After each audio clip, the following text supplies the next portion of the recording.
Agosto de 1998.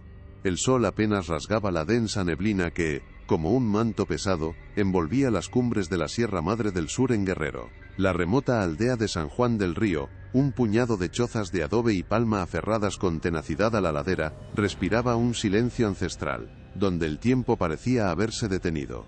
El aire frío y húmedo, cargado con el penetrante olor a leña quemada y tierra mojada, solo era interrumpido por el murmullo incesante del viento entre los pinos y el lejano, casi inaudible, canto de un gallo.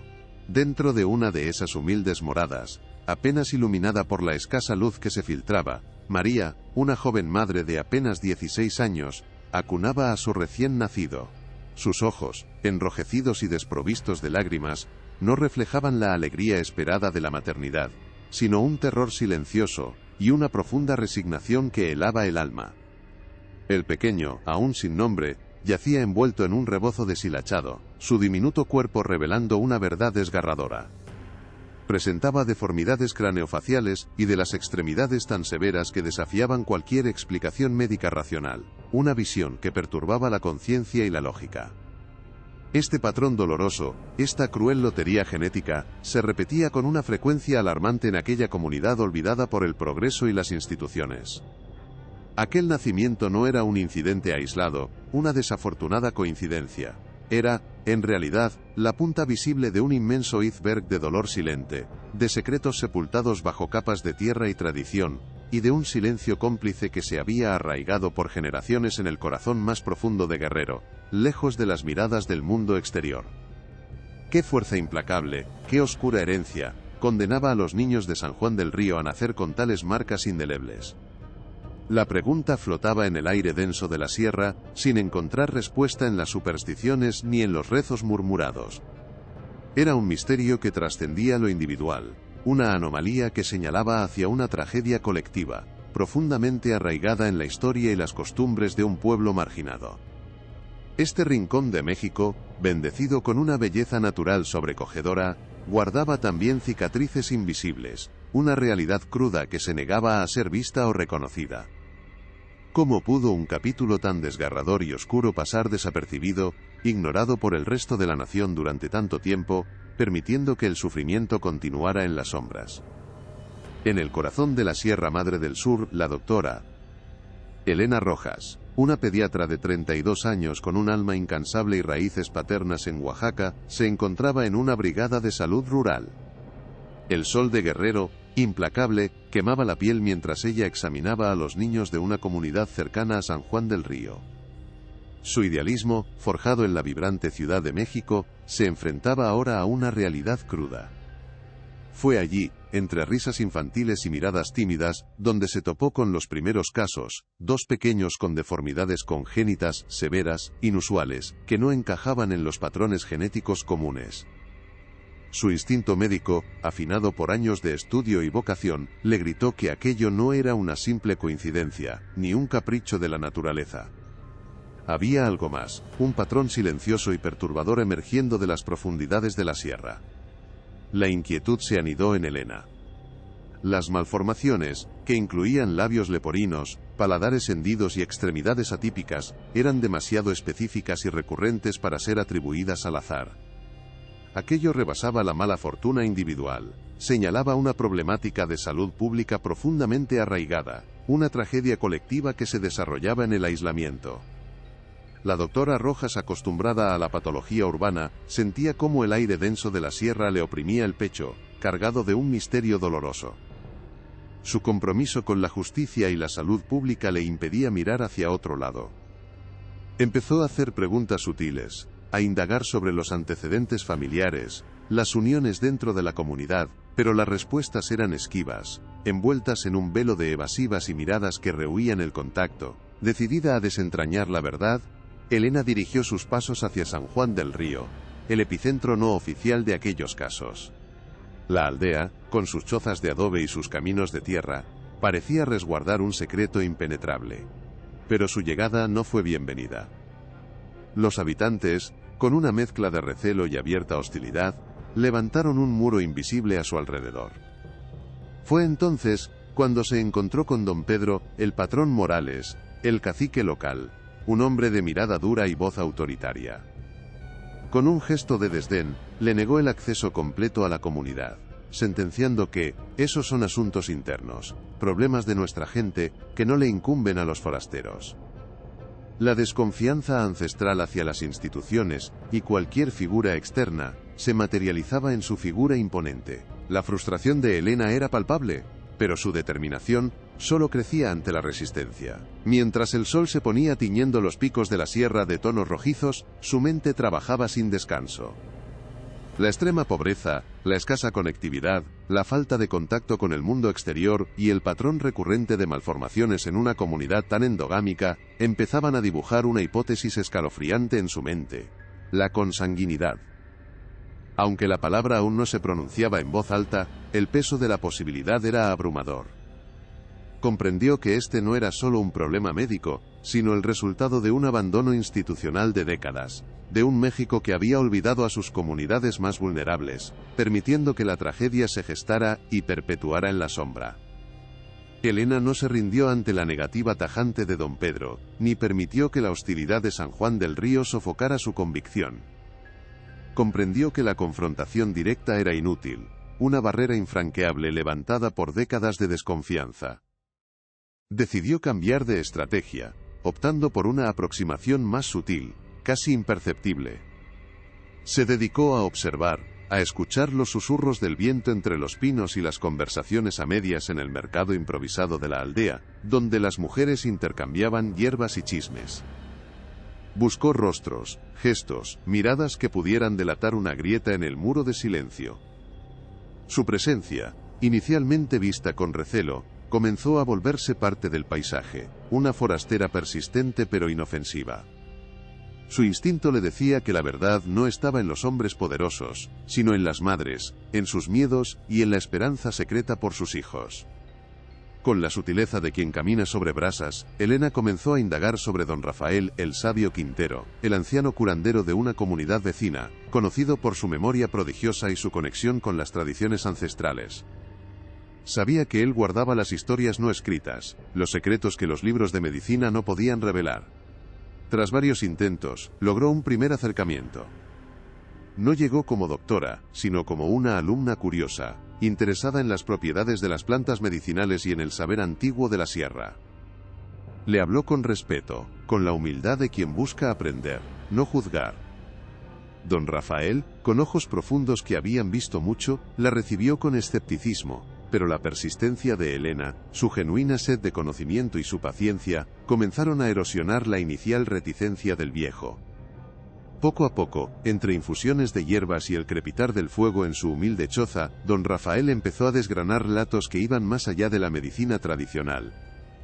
Habló de uniones de sangre que se hacían para mantener la tierra, para que el linaje no se perdiera, una práctica ancestral que según él aseguraba la fuerza del clan.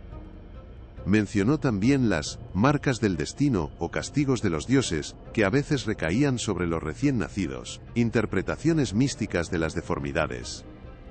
Helena escuchaba atentamente, su mente de científica conectando los puntos entre la tradición oral y su hipótesis.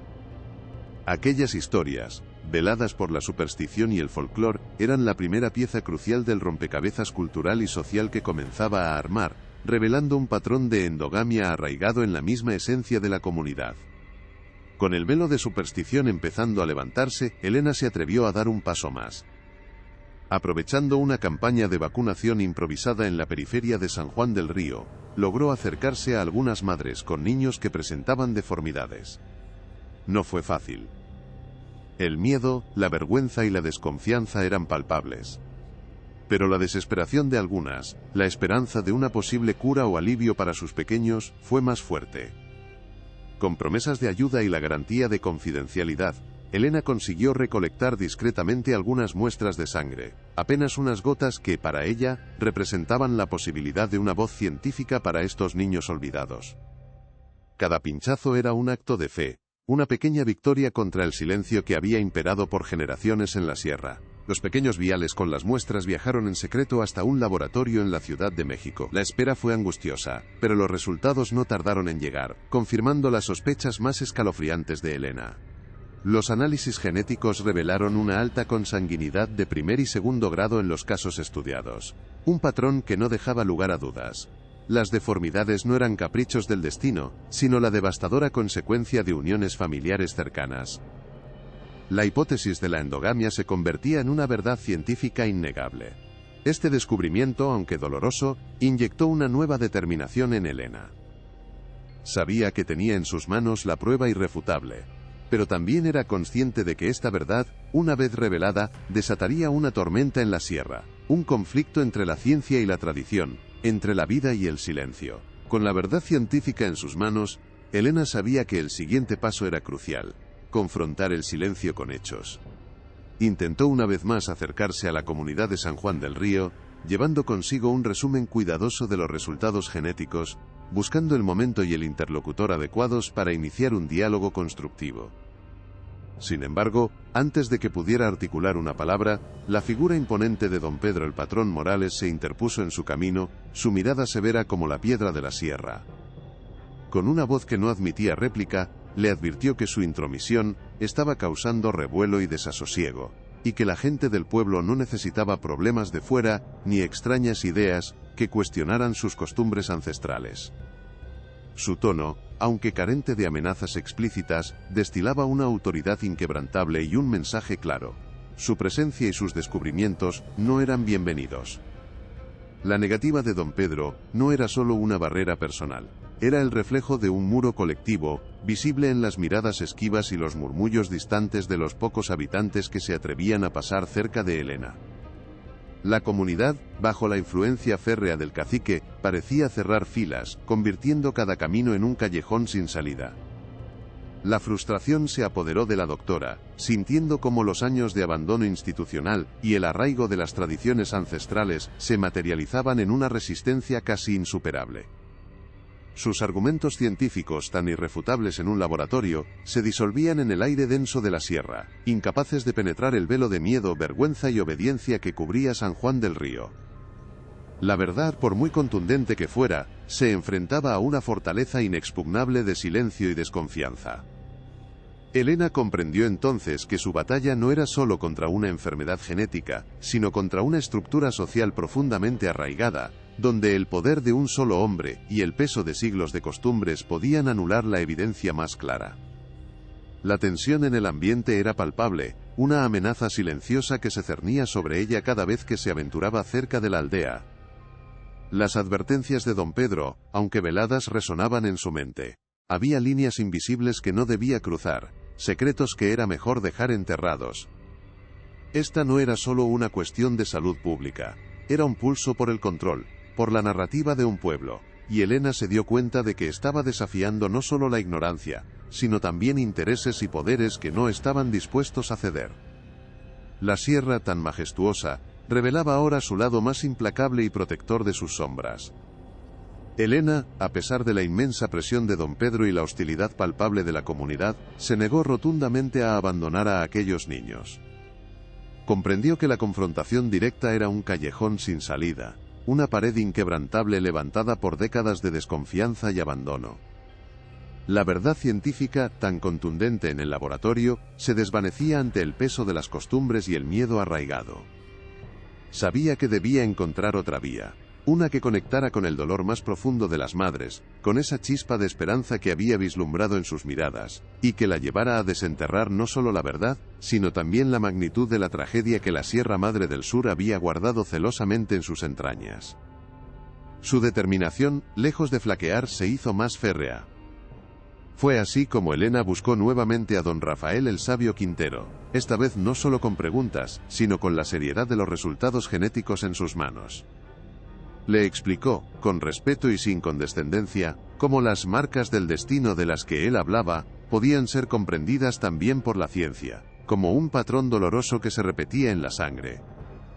No buscaba desmentir sus creencias, sino ofrecer una perspectiva que validara su sufrimiento.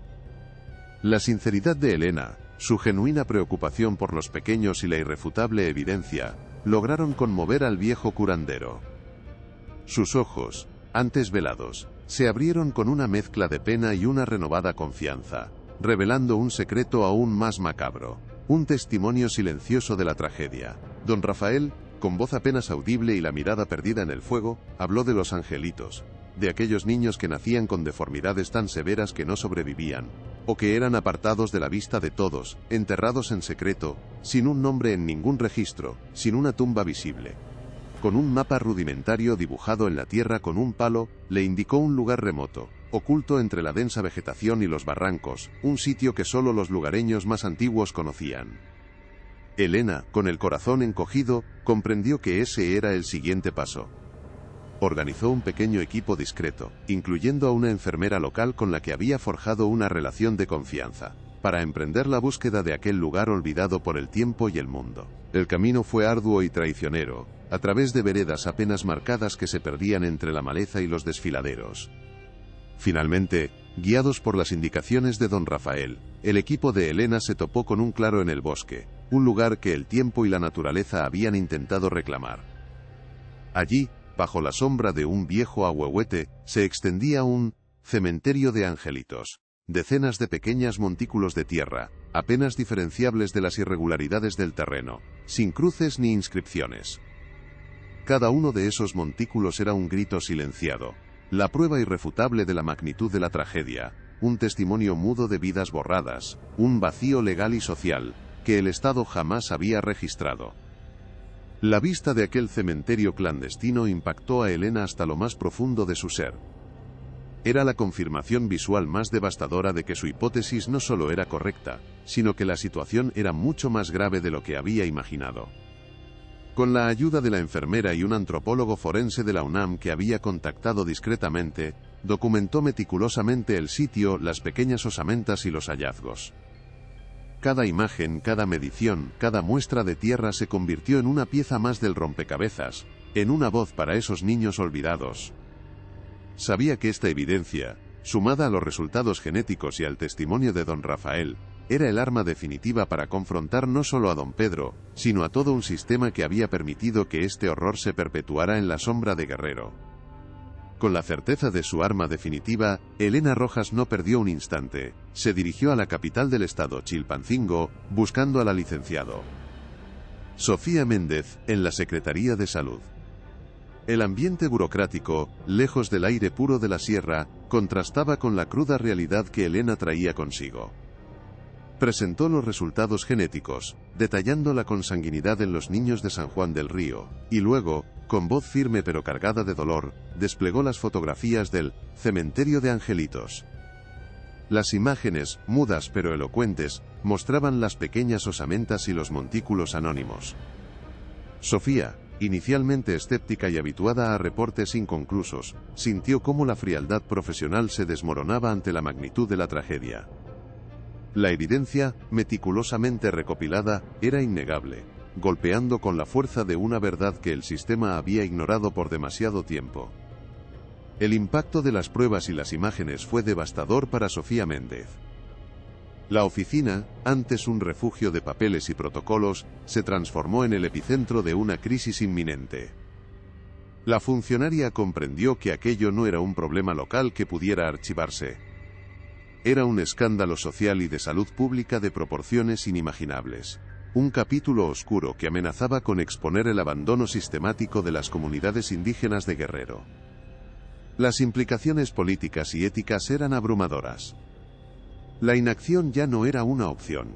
La evidencia de Elena, respaldada por el testimonio del curandero y la cruda realidad del cementerio clandestino, demandaba una respuesta inmediata y contundente, desafiando la inercia y la complicidad silenciosa de años. La verdad finalmente había encontrado su camino hasta los despachos gubernamentales. Pese a la incomodidad y reticencia inicial, Sofía Méndez, consciente del riesgo y la urgencia de la situación, tomó una decisión trascendental. Se organizaría una asamblea comunitaria en San Juan del Río, un evento sin precedentes para romper el muro de silencio y confrontar directamente a don Pedro el Patrón Morales.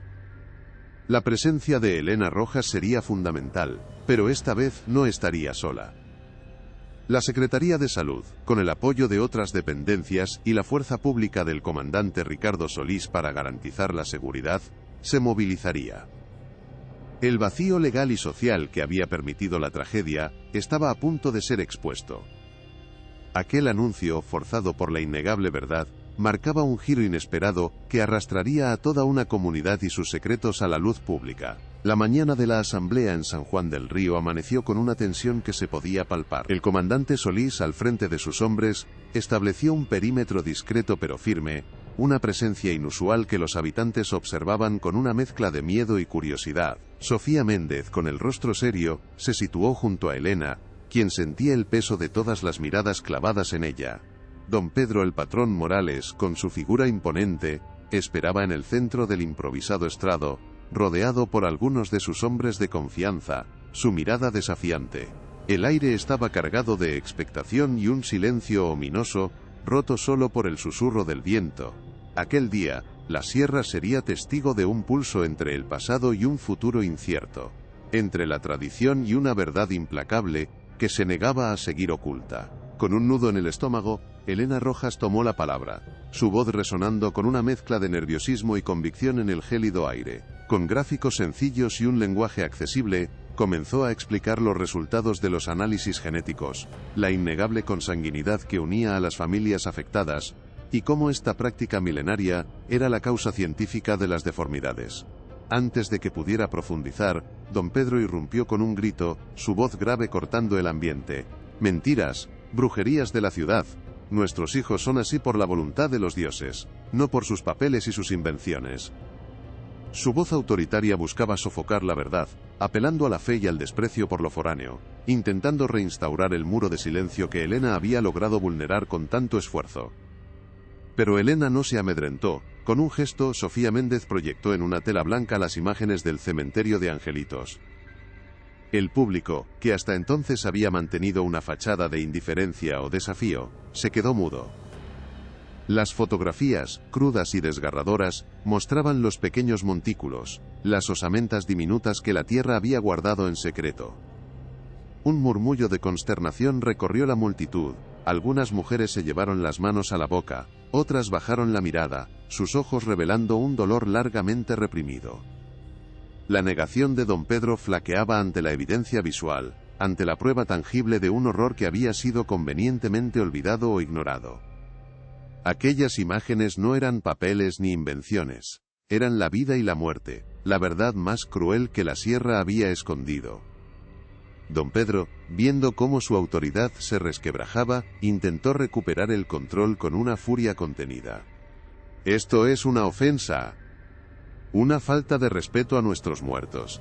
Estas forasteras vienen a ensuciar nuestro nombre y a dividirnos», bramó, señalando a Elena y Sofía con desprecio. Sin embargo, su voz ya no tenía el mismo efecto. Las miradas de algunos hombres se cruzaban, llenas de incertidumbre, mientras las mujeres, con sus rebozos cubriendo sus rostros, intercambiaban susurros. El pueblo de San Juan del Río, acostumbrado a la obediencia ciega, se encontraba ahora en una encrucijada, dividido entre la lealtad al cacique y la cruda realidad que Elena había puesto sobre la mesa. El velo de silencio no solo se había descorrido, se había desgarrado, exponiendo las heridas más profundas del alma comunitaria. Con un aliento tembloroso, María, la joven madre que había abierto esta dolorosa historia, dio un paso adelante. Sus ojos, antes llenos de miedo, ahora reflejaban una determinación inquebrantable, una chispa encendida por la valentía de Elena y el peso insoportable de la verdad.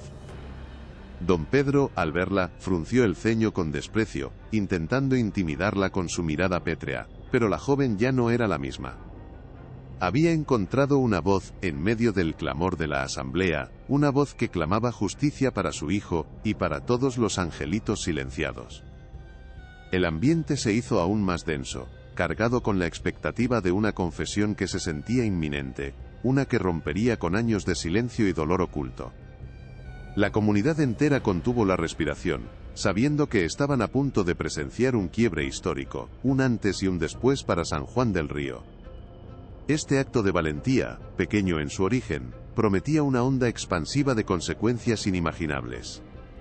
Con la voz apenas un susurro al principio, pero que fue ganando fuerza con cada palabra, María comenzó a desgranar su verdad.